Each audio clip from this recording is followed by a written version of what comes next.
India has expressed concern over the deteriorating security situation in parts of West Asia amidst reports that UN peacekeepers have been caught in the intensified fighting in southern Lebanon. MEA released an official statement and said that we are concerned at the deteriorating security situation along the Blue Line. We continue to monitor the situation closely. US President Joe Biden has also joined world leaders in firmly calling on Israel to halt its attacks on UN peacekeepers as it continues its campaign in Lebanon in the ongoing conflict with Hezbollah. Following two incidents within 48 hours, Biden said he's absolutely positively urging Israel to stop firing at UN peacekeepers. This comes after the Israel Defense Forces acknowledged that their troops were responsible for an incident that injured two Sri Lankan soldiers serving with the UN interim force in Lebanon. The IDF probed the incident and said that its soldiers fired upon identifying a threat near the UNIFIL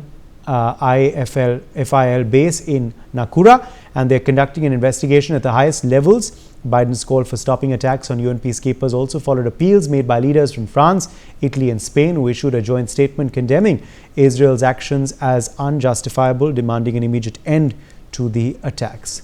Joining us live at this point is Major General J.K. Bansal, defense expert, Professor Madhav Nalapat, editorial director of the Sunday Guardian, Group Captain M.J. Augustine.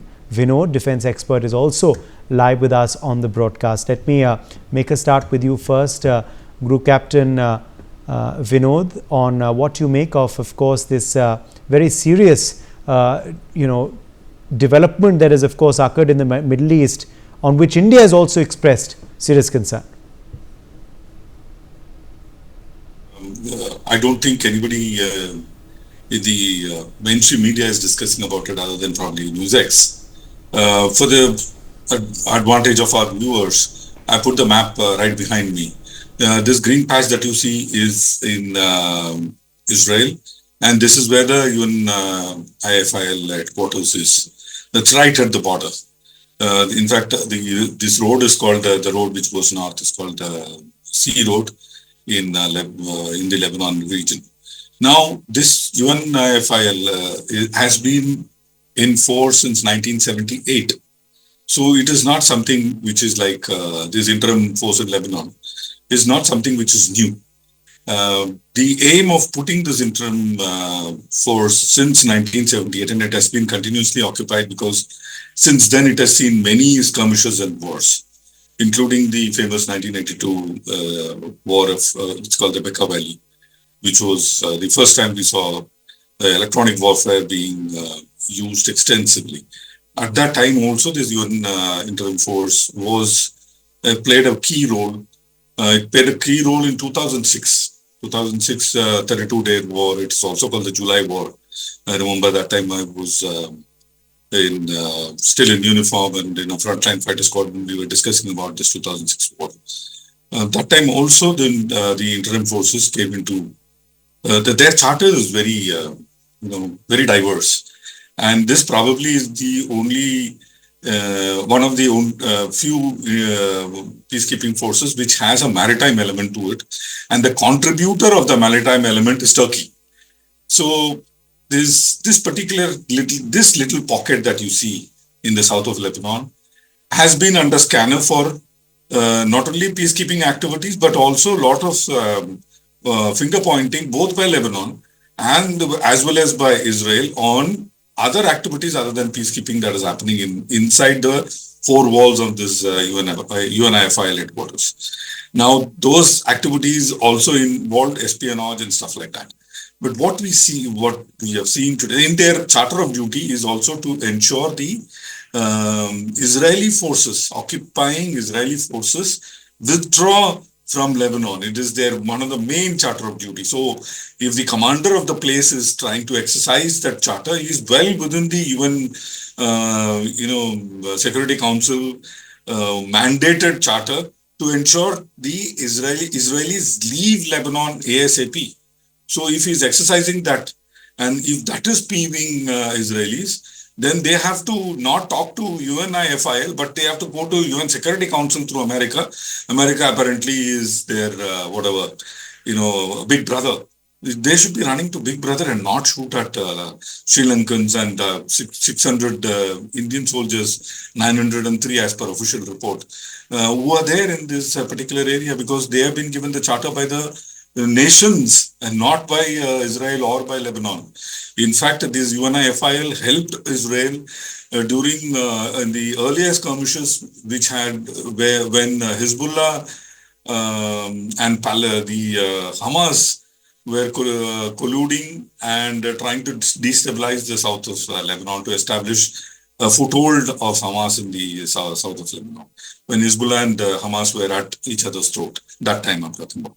So it is a very complex situation. Current situation is this, that within the four walls of this small little headquarters, there are other elements inimical both to Lebanon as well as to Israel, and Israel is probably taking it seriously. That is what is the fact, and what meets the eye is what we are discussing now, and which is in the open domain. As we go along, probably we can discuss more. Over to you. Okay, let me take that across to Professor Madhav Nalapath as well at this point. Professor Nalapath, obviously concerning that UN peacekeepers have been caught in the fighting as well. Obviously all calling for restraint now on the blue line, but whether that will happen or not is the big question. Well, Uday, I'd like to say that when you're a peacekeeper or let's say you're a doctor, you don't look at what kind of patient is brought to your table or the activity that's taking place. You're there to keep the peace. You're there to heal. And that is an important point that needs to be made. Now, obviously, Israel is not happy with the group captain Augustine mentioned about certain activities related to Hamas and Hezbollah, or Hezbollah taking place in the UN compound. Obviously, Israel was not very happy about that. And the same thing has been happening in Gaza as well, according to Israelis and some other sources. So they have, in a sense, declared war on the UN. And they have basically said that we don't respect the UN at all as a peacekeeping force. And why? Because there are elements in there, according to the Israelis and some of their friends, that are basically helping Hezbollah. And this is something which, frankly, the UN needs to be monitoring very carefully for a simple reason that, as has correctly been said by the group captain, UN is an international body. It's a neutral body. It's one can have one personal view, but if you're working, on a UN mission, then you're supposed to have a neutral view. And I think that is the issue there. I think there needs to be a monitoring mechanism to ensure that this kind of, any kind of tilt and partiality does not operate. And when we talk of Turkey under Erdogan, it's taken a very clear position. It's totally anti-Israel. Very, very clear position.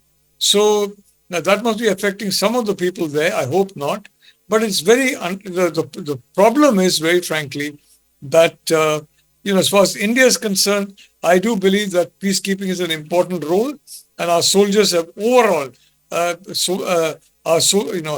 overall done an exceptional job all across the world whenever they've been involved in peacekeeping missions. But at the same time, I think the UN also needs to monitor very carefully. And yes, I do believe that if there is a discovery of this kind of thing, I think that discovery should be presented to the important UN countries and to important major powers, and especially those powers who have got peacekeepers there, so that they will know that situation. And so I think that is the important point, Uday. The point is, Israel has declared war on the UN. The Netanyahu government has declared war on the UN. Because of the presence of a few bad apples, he wants the entire barrel to be either removed voluntarily or forcibly. I think that's the situation now which is happening in Lebanon. Thank you, Uday. Taking in Lebanon, that is where everyone is expressing concern. That is where obviously the UN peacekeepers are also caught in the middle of the conflict, and obviously that is exactly where now the war seems to be exacerbating. Which direction is this conflict now taking?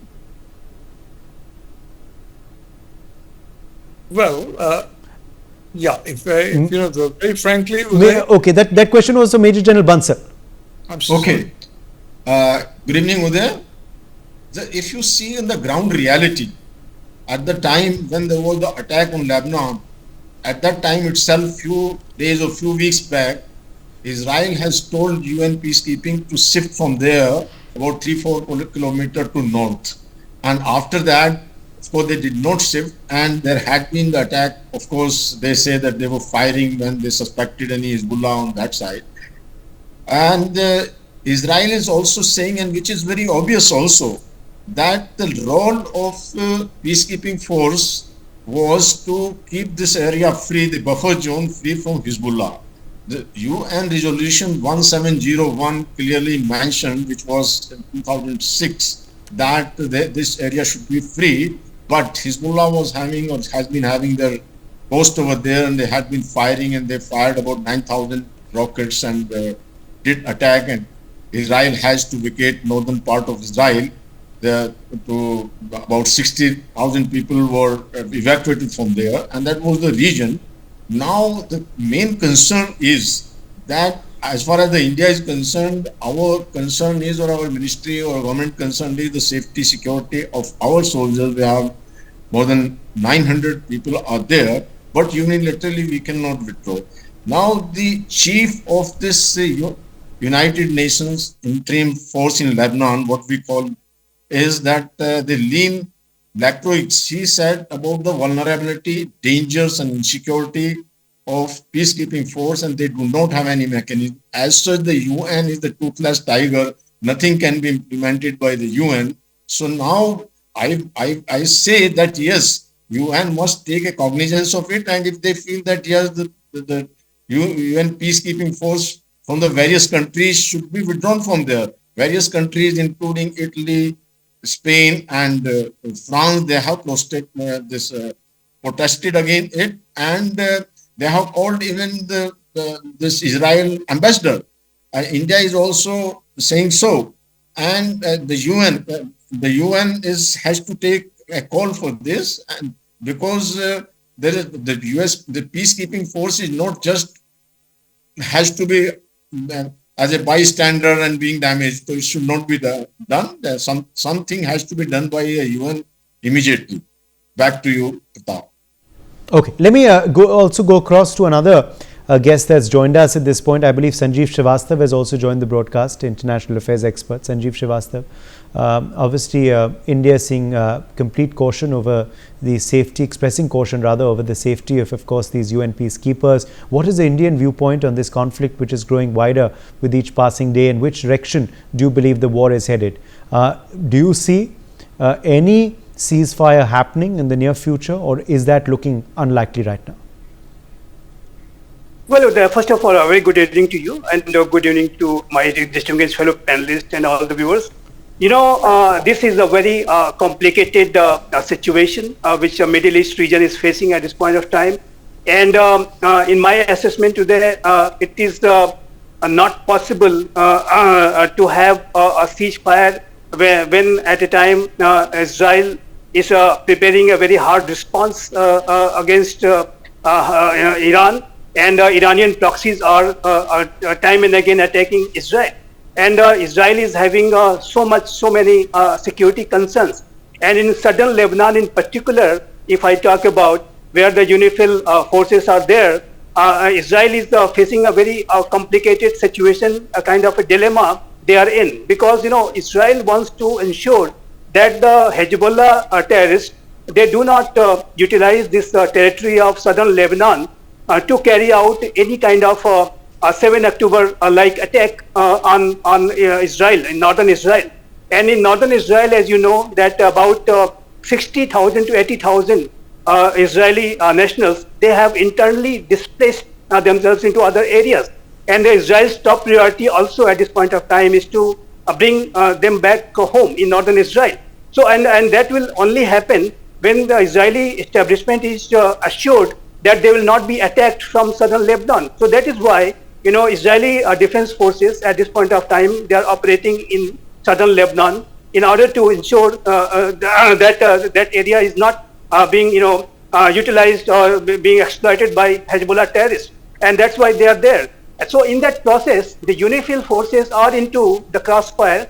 And I think I completely agree with Major General Bansal that United Nations Security Council will have to take a call whether to keep those forces there in southern Lebanon or not, because these forces were there, but as we know that UN Resolution 1701 was never implemented, and that area is very complicated.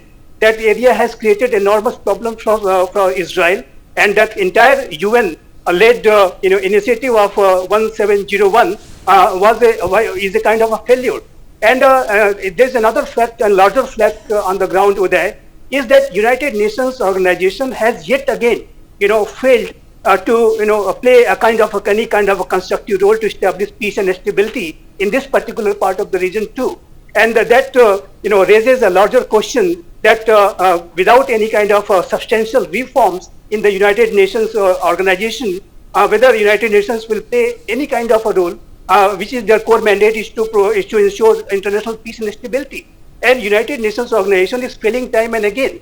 And in this particular case, after even Israel is fighting a war with Hamas, Antonio Guterres, the UN Secretary General, kind of position and posturing he has been doing against Israel. Obviously, Israel is not happy with him, and Israel has been making a lot of very adverse remarks against Antonio Guterres, and they have not even allowed him to come to Israel. So I think Israel has a lot of grievances against the entire UN system at this point of time.